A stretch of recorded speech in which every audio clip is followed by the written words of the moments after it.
in the Mahayana, these marks, these attributes, these signs, of course, are something that we can all attain. We can all attain. In the same way that we can attain the moral and spiritual qualities of the Buddha, wisdom and compassion and so on, we can attain the marks. We too can have a bump on our head and web fingers and chakras on our fingers. You know, we don't need tattoos. They'll arise if we practice the Dharma fully and properly. These marks are said in fact to be the result of hundreds of acts of merit.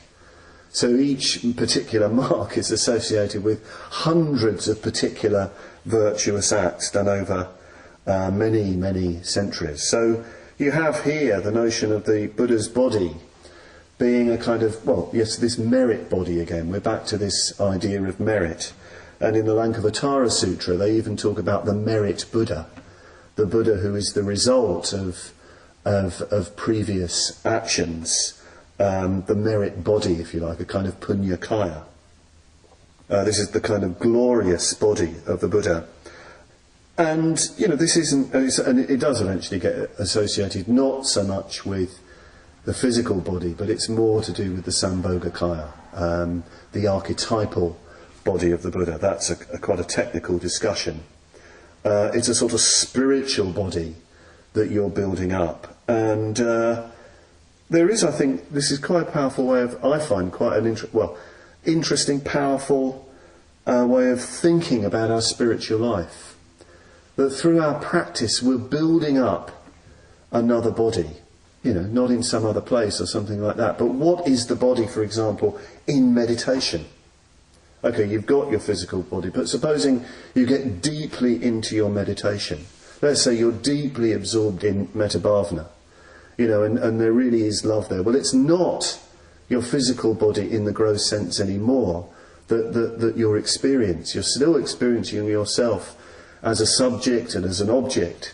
But it's very, very refined. It's a different kind of body, a metta body, I suppose. So, you know, we're used to thinking of building up sort of physical muscles, and we even talk about, you know, building up kind of, you know, the muscles in the brain. Sometimes you use that as a metaphor. But there's a kind of spiritual body we can think of building up over years and years of practice, a very malleable, fluid body, if you like.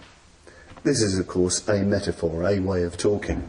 It's explored in quite a lot of detail and depth, particularly in Vajrayana Buddhism, but you do find it in other earlier traditions as well.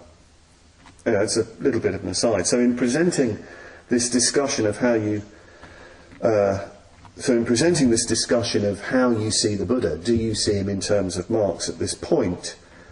What is being introduced, of course, here is the goal of the spiritual life. We've had the bodhicitta, the bodhisattva vow, the paramitas mentioned. Now we're looking at the nature of the Buddha, the goal of the spiritual life, at the form of the Buddha's body. Like I said, Konza believes that the marks, the attributes, are not to do with the Buddha's physical appearance. They're really referring to his glorious body, his archetypal body.